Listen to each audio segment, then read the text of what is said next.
spaceexplr episode. We have a very special guest, and his name is Arkadiusz Kołodziej. So Arkadiusz is a fifth-year medical student and a space enthusiast. He is interested in brains and space medicine. In future, he would like to connect his interests and do research of space conditions' impact upon central nervous system. He is also an analog astronaut and a member of Innspace group. One of the newest projects was Hospital on the Moon for him. So, I mean, talk about some crazy, interesting topics that we're going to be talking about today.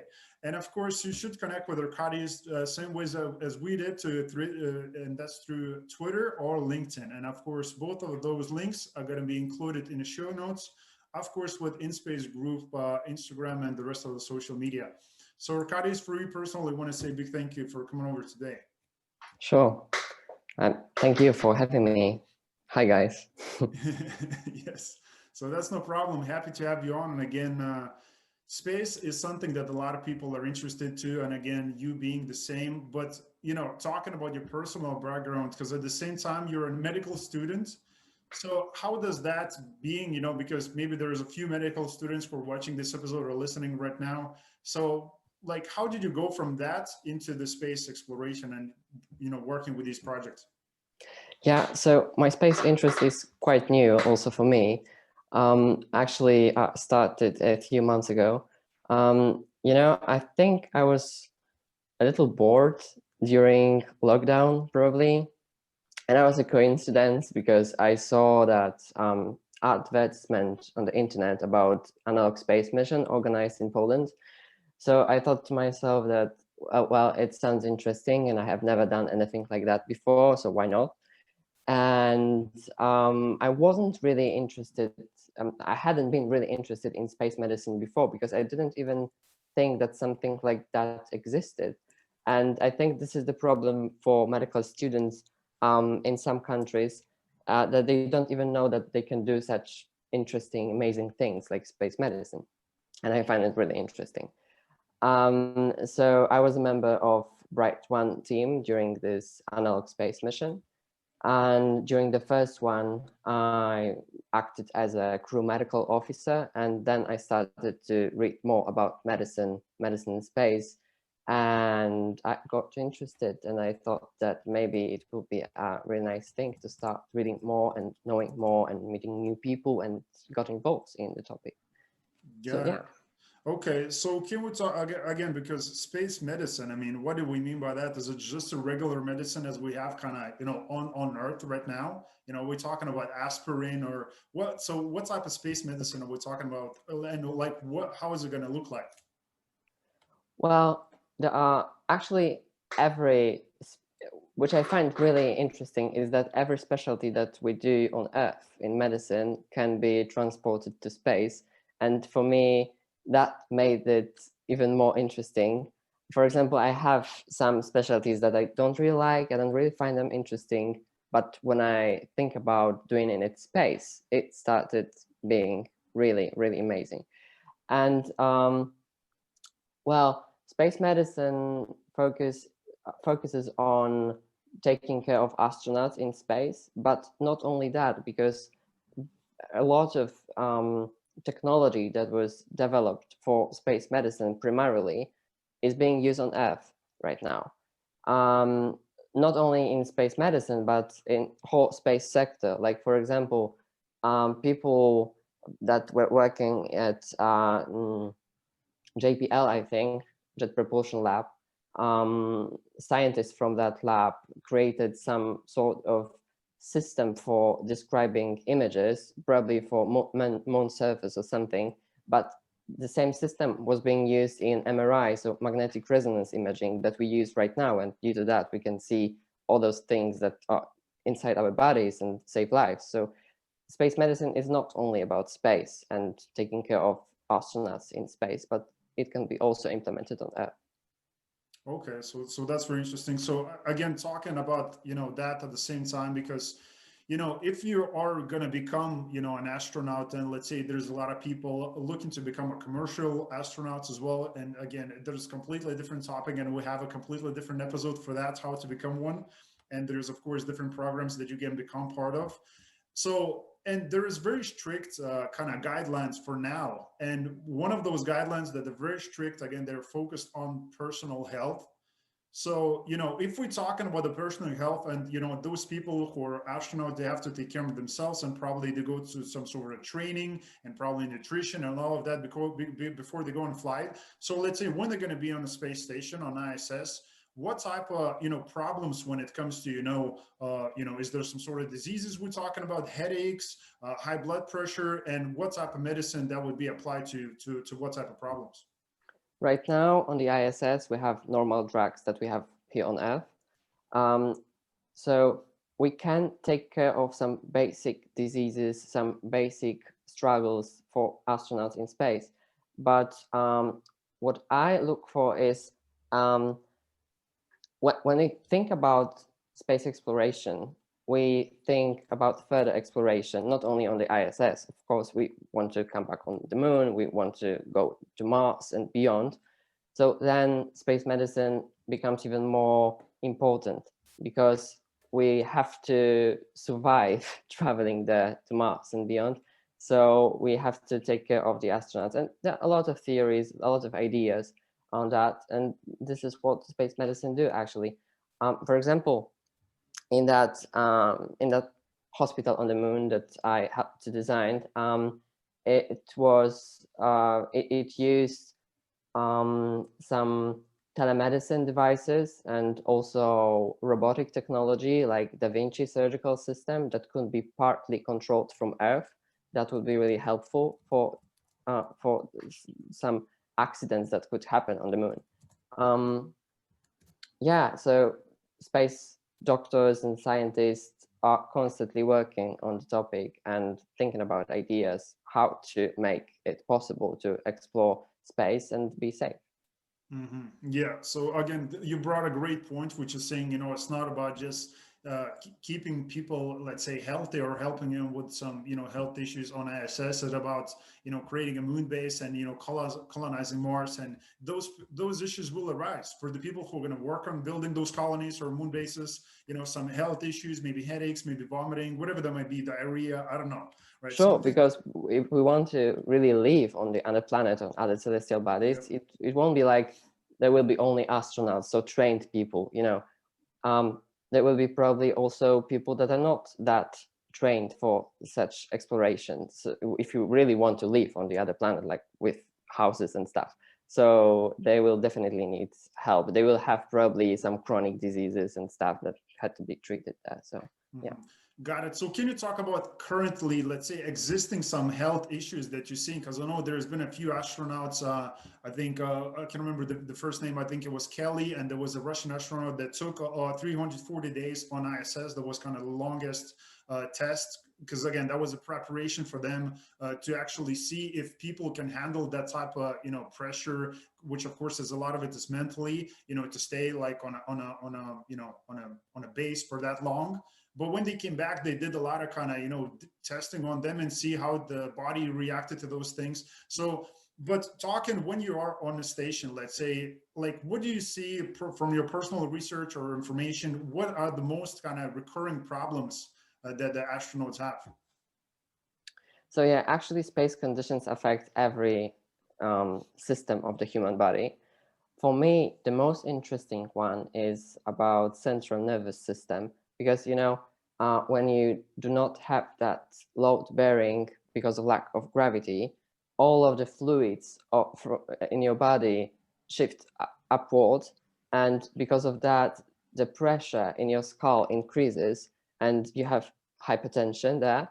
And because of that, there is a pressure on your eyeball and the disc that helped you to see, actually, and because of that you have blurred vision, for example. This is called SANS, so space flight associated sensory ocular syndrome.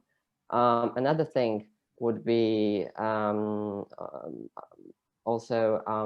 cardiovascular problems because of that, also fluid shifts and differences in pressure, in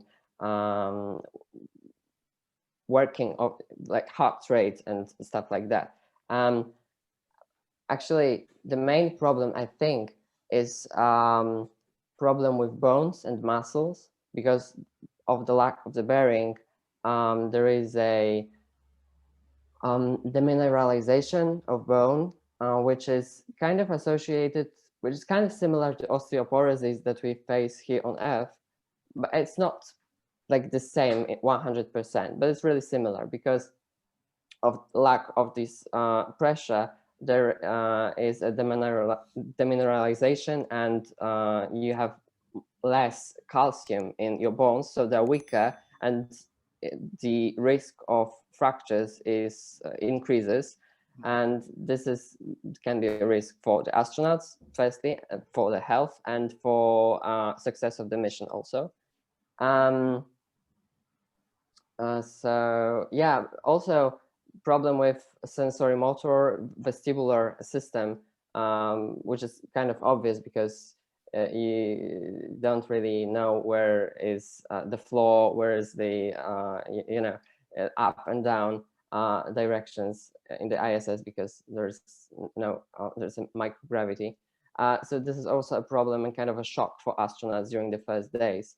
Then it's better for them, so they can adapt to those conditions.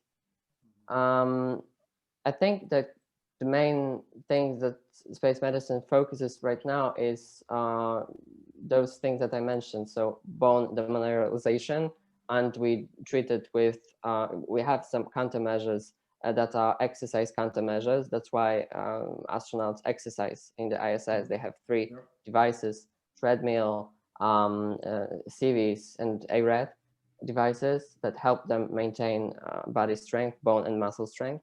But another, like I mentioned, microgravity associated problems, but the really high risk is space radiation, because it can cause not only acute problems, but also chronic ones, like high risk of cancer in future because of DNA mutations that it causes.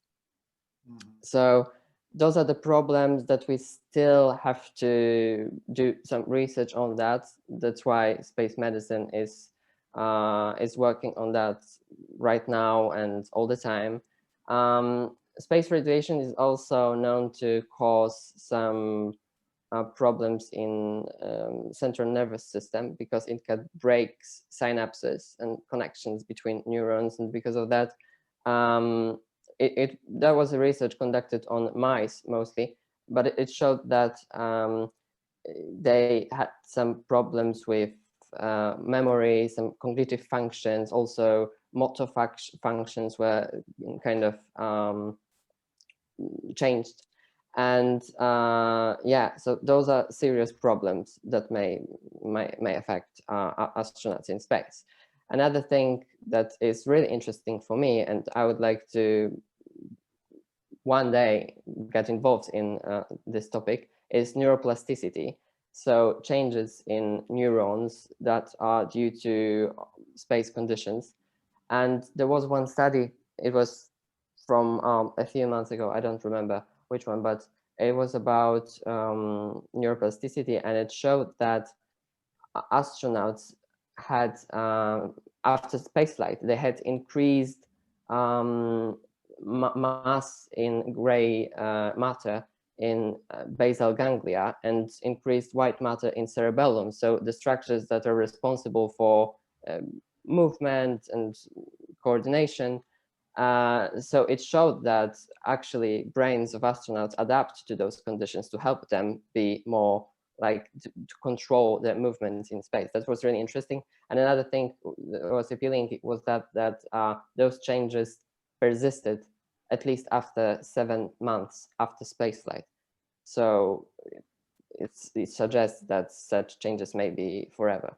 That's nice. That's interesting for me. Wow. Okay. So there's quite a lot of information for people to digest. Yeah. And again, if you missed something, make sure to rewind and go back to the point where he started to explain, all these problems, which of course, it sounds like there is more than a few. Again, sure. I would like to come back to the topic, as you mentioned, like staying for long times, in space it will actually increase the pressure, as I mentioned, in the brain, right? So and I mean, and it will expand that. So I mean, it's not like we can, like just drill in and put a valve like in a skull, so. And how far, like, does that leave like a long lasting damages for people, like, and what is the number of days that people should spend of, let's say, on the on a space station, or maybe in in cosmos, like that wouldn't leave those damages long term? Well, I hope to know one day because we don't really know that yet. That's why it's really interesting. Well, this high pressure makes mostly this, it causes mostly those blood division problems right now. Also headaches during first days of being there.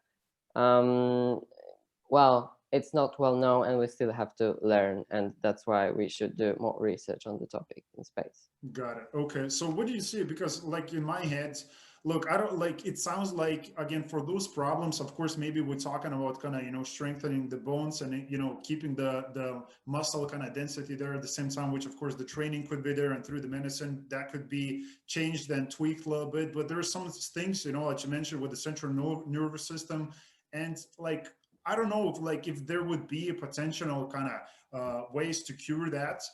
How much of that do you think? Because if we're talking colonizing Mars, which is going to be full time, it's not like you're going to come back in a week and you can relax on the planet. I mean, how much of that adaptation we're going to be talking about, instead of okay, we need to cure people, let them adapt? Well, in my opinion, I think that it will not. Those changes will not be that fast.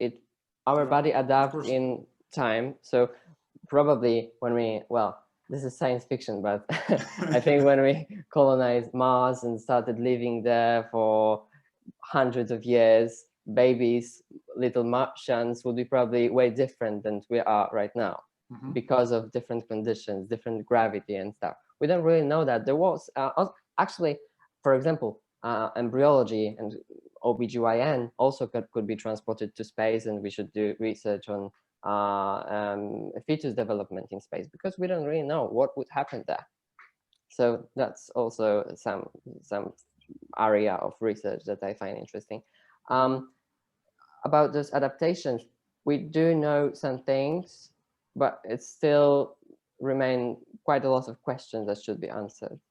Got it. Okay. So if we're talking about creating all that medicine, and when it comes to brain science, and again, like, where do we actually, like, who does create those type of medicines? I mean, where do we test them? Do we test them on animals? Do we test them on astronauts in a space station? I mean, where those tests have been done so far? Studies. So studies are being made in space, yes, but not only, because we do some studies on there is this bed rest study. So the bed is kind of tilted, that it makes your blood flows to your head, and it's kind of, it simulates the conditions that would affect the consequences of the space conditions. It's not like 100% accurate, of course. So that's why I believe that more research should be conducted in space on the ISS, and after that on Gateway, and I don't know, more on Mars. But also we do quite a lot of research and studies on animal models on Earth. Okay, so how far we are actually from finding some of those kind of medicines and cures? Are we talking about 20 years, 10 years? I mean, do we have something coming up shortly? Well, I think that this is not like we're not looking for one medicine, Yeah, of course. We're just working on some countermeasures against all of those consequences. But it's not only about medicine, because, for example, if we want to make a countermeasure against space radiation, we should build spaceships that way that it would block the space radiation. So also, when we want to build habitats on the moon and later on Mars. Also, it should be built that way so it could help protect us from space radiation. So it's not only that not only space medicine scientists work on that, on human safety, but also other people that work in space sector. Got it. So what do you think? I can't really say if it's going to be in 10 years or 20 years that we'll be 100% safe in space. It's always risky. Not everyone could be an astronaut, I think. Yeah, well, definitely, for sure, because it does require a lot of it is actually is mental stuff, you know, so you have to be very strong psychologically, and how do you handle, you know, under pressure situations, and a lot of it, and of course the health, you know, as healthy as possible. And I have also something interesting. Sure. Because there was a study about neuroplasticity also. That was because of those isolation and confinement, and it did change like the macrostructure of brain. It did some physical changes. So this is also something, well, we should focus on. So when you talk about physical changes, I mean, you're talking about like expanding the brain, like, and what type of effect does that have on a human? Well, we don't really know. I mean, it's like when we talk to that person, he didn't even know about it, but we can do those imaging how to call it, like magnetic resonance imaging, for example, and we can see those changes in the brain. We can only speculate what changes it will really do in like the performance and behavior of astronauts. As I said, those were described in mice that they really behave differently. We don't, of course, we don't do it for the astronauts because there are only 6 months in space, so those changes are not that serious to change their behavior. But we think about Mars, it's 6 months at least one way. That would be a problem for not only for the astronaut, but also about success of the space mission. We don't know. We'll see when we go to Mars, probably. Yeah. So when you talk about differently, I mean, is it good different or bad different? Well, it's probably bad. Okay, so that's no good. That's no good, right? So, but that's look, at the same time, we're looking for ways how to tackle those problems. And by the way, it looks like, again, it's a big enough problem, because again, like most of the time, again, when I was talking with Justina, you know, I was talking with her on a show, and as far as we came to the conclusion, the problem is not the resources, it's not the money, it's not the people, because we can probably put something together, maybe some sort of a, you know, nuclear powered propulsion system that will help us to go in Mars in 3 months instead of 6, and probably we can come back in maybe same time or shorter time. The problem is humans adapting to these environments. You know, we have to survive. Yeah. So what do you think long term? I mean, if we're not going to come up with some sort of a propulsion system, because if we believe that Elon Musk has the answer, which he said is going to be in the next 20 years, we can go and travel to Mars, which who knows by that time if we're going to have the right medicine that will tackle those problems, and maybe the right technology. So, and of course, if there's no possible to come back and want to keep those people kind of long term, as same as we talked with Justina, those 1,000 people who will be creating, you know, next home planet for us. So will they be able to create their own personal, you know, medicine, or like, because I don't know if they can take with us enough supply that will last them for forever almost. So is that is the, you know, medical kind of, you know, biologist and engineer, are they thinking about kind of creating you know, that type of medicine in those environments as well? Yes, of course, scientists think about everything. So I know.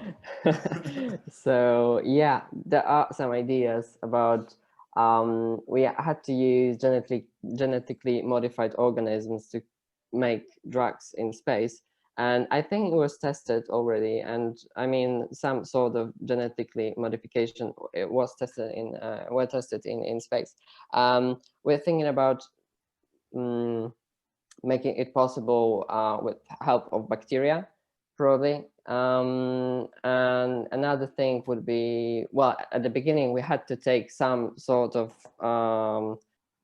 storage with us, like some sort of drugs, because it will be useful, for example, for travel itself.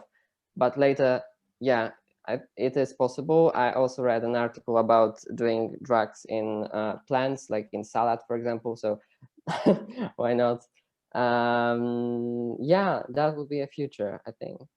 Also, there is another theory of doing or hibernating astronauts for the travel. It would help them to be more protected from those changes also. Okay, good. So can you talk about your personal project? You mentioned that you have a hospital on the moon project, which is your recent one. So can you give us a little bit of background behind that?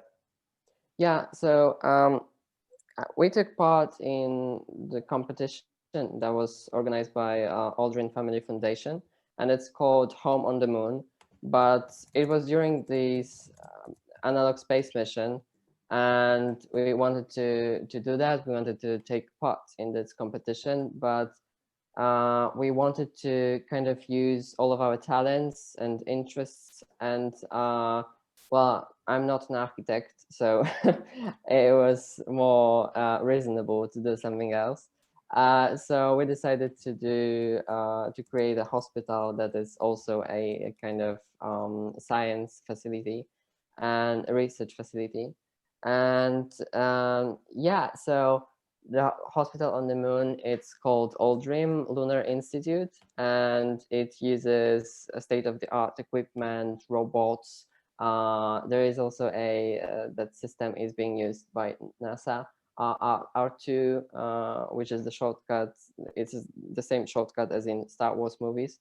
It's actually really a robot that can handle some medical procedures. It's really interesting, and it could be used in autonomous mode, or it can be also controlled by the physician or technician. Yeah, And yeah. no, but it's not gonna look like RDT2, no? No, unfortunately, no. Yeah, so we suggested using that, using also Da Vinci system that I mentioned is being used now on Earth. Is really for me, it's kind of mind-blowing, this technology. I mean, it's really amazing, and it will be really helpful in space because of small incisions also, and the problem with lower gravity would be also covered in that, because the operating place would be relatively clean. The blood wouldn't float around, you know, and yeah, we think that that would be a nice thing to use on the moon. Because if those competition assumptions were that we want to create home and there will be families on the moon, so not everyone will be trained astronauts. There will be families. There will be you know, people that are not really, that had some diseases, that will have accidents, because accidents happen, emergencies happen, and it will not be possible to transport to Earth immediately. In some cases, so in that case, the hospital would be crucial. Got it. So how much of the current experience do we have, like doing, let's say, major operations in zero Gs? It was tested. Laparoscopic surgery was tested in space. This is for sure. I don't know about those robotics and Da Vinci. I think that another robot was tested, but I'm not sure on that. So you should check it.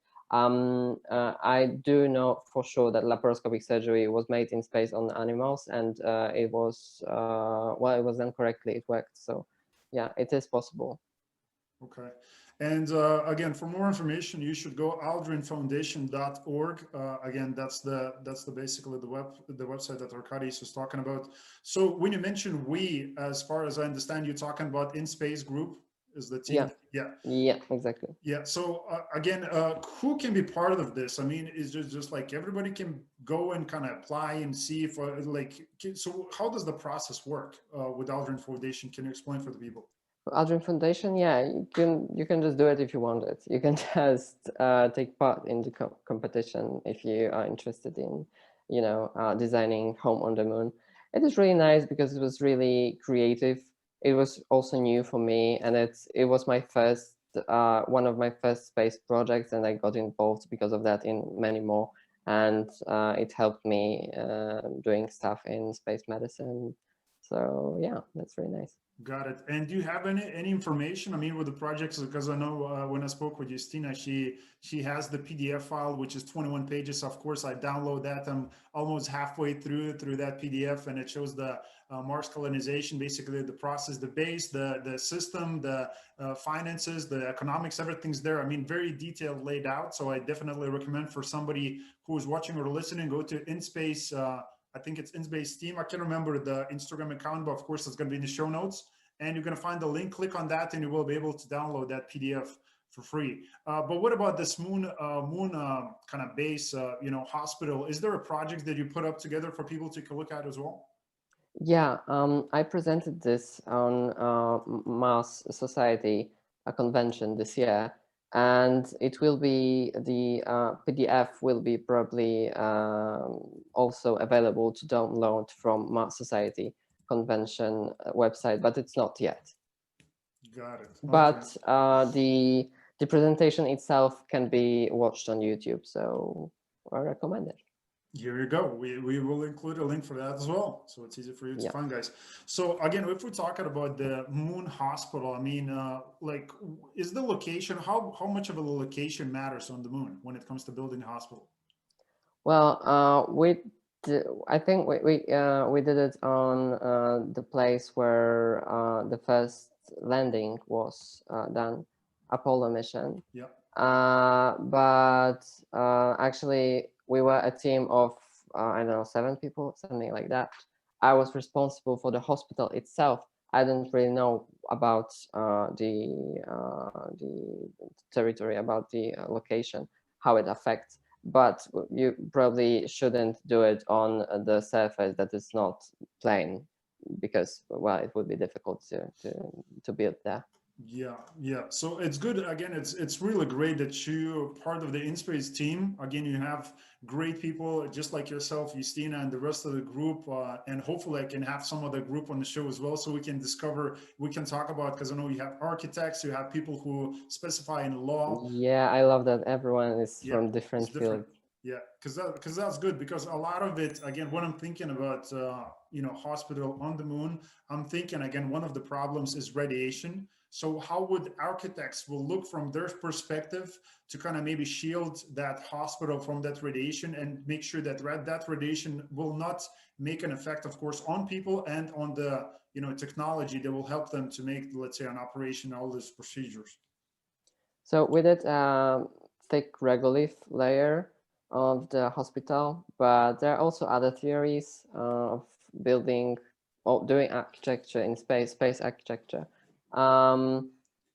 Using hydrogen is quite hot topic right now, because hydrogen would kind of take those particles that are from space radiation, those ions. So we should use water in the walls, or also other materials that are full of hydrogen. We in our hospital use only regolith. Got it. Okay. Good. And again, yeah, I mean, there's a lot of different probably questions that I'm not asking you personally. So, and again, you mentioned you've been part of the Smart Society convention where you presented. So can you talk about maybe a few questions that, of course, maybe more sophisticated people, not like myself, who's just trying to figure things out, those people ask you, can you talk about, can you give us a few questions, that people ask you most of the time? A few answers? As far as I remember, during this convention, they asked, well, but everyone can take part in Mars Society, actually. So it's not like they were experts in the field. But they asked me about, which is also a challenge, and that was quite an important question, about the delay information, the delay in information from Earth to Moon, because I was talking about those Da Vinci system, and that it can be controlled from Earth remotely.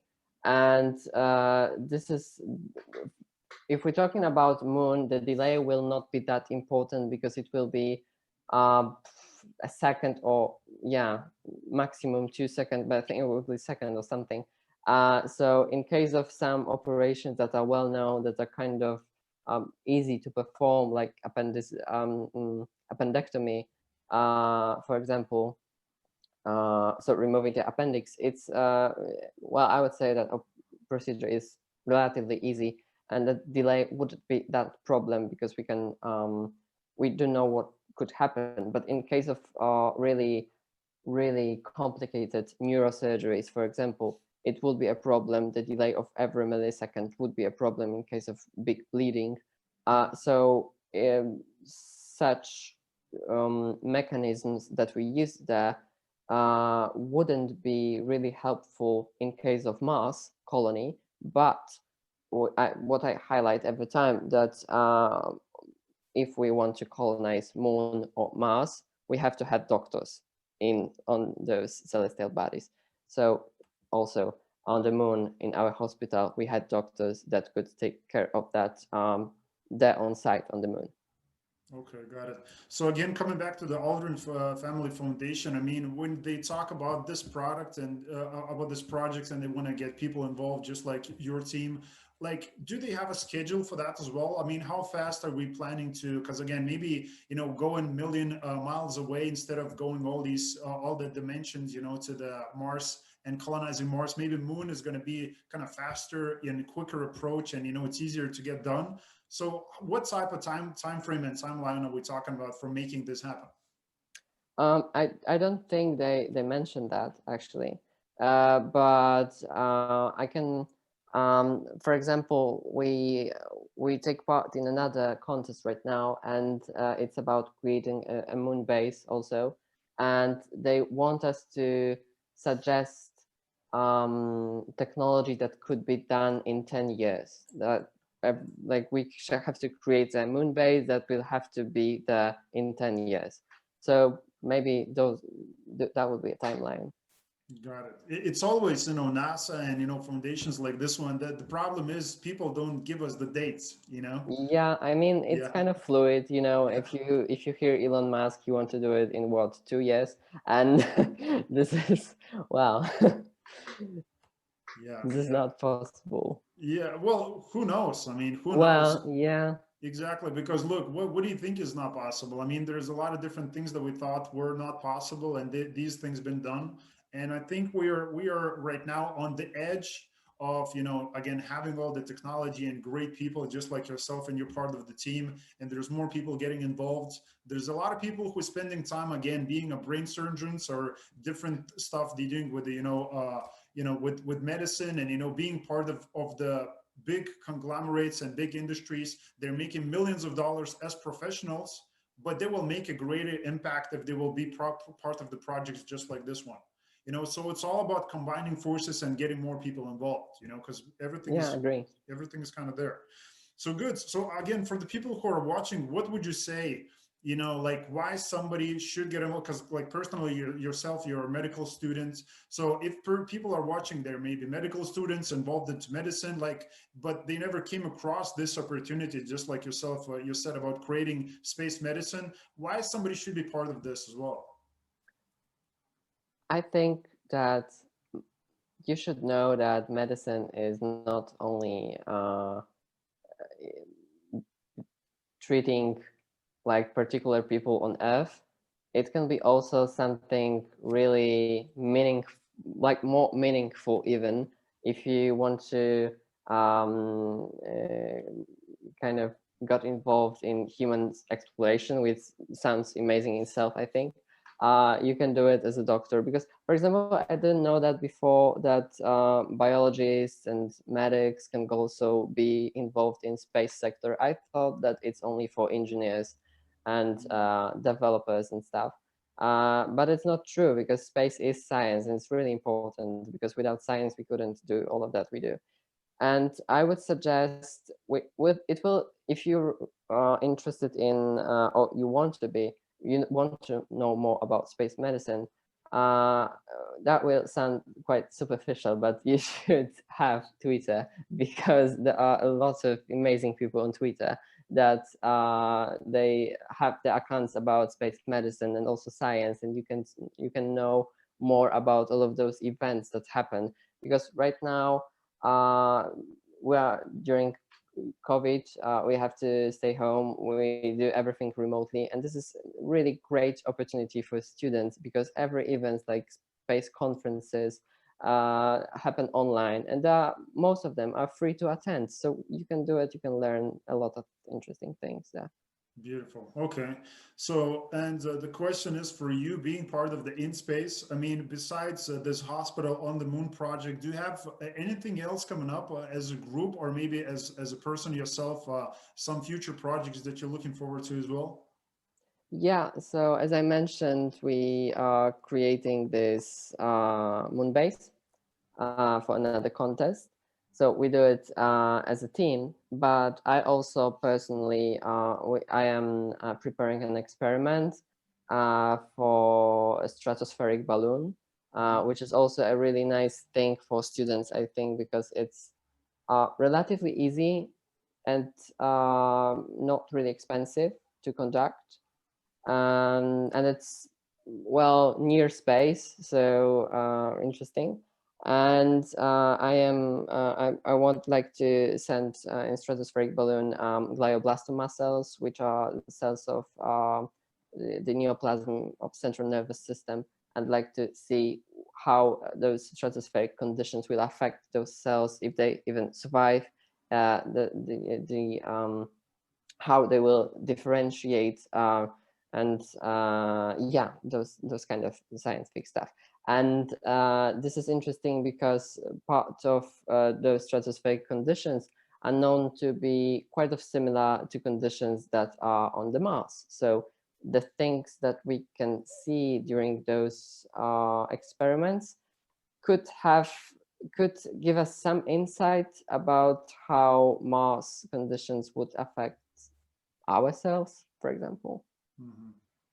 And is there any possible kind of simulation softwares or tools that kind of help you to do these type of tests, just like on a computer, or it has to be done physically? I don't know, to be honest, but I want to do it in the stratosphere. So.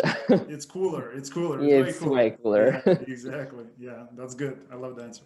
So again, part of what you're everything getting involved with, and I love again the fact again that you're part of the Innspace group, which is an awesome team.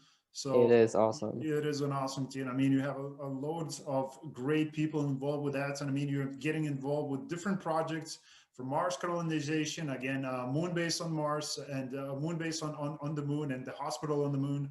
I mean, a lot of great stuff, and I'm sure you have more great stuff coming up in the near future. So besides all that, what is your personal kind of impact or the legacy that you want to leave behind you as well? In space, or Just in in general, as a human being, adding the value to all of this. yeah. So I would really like to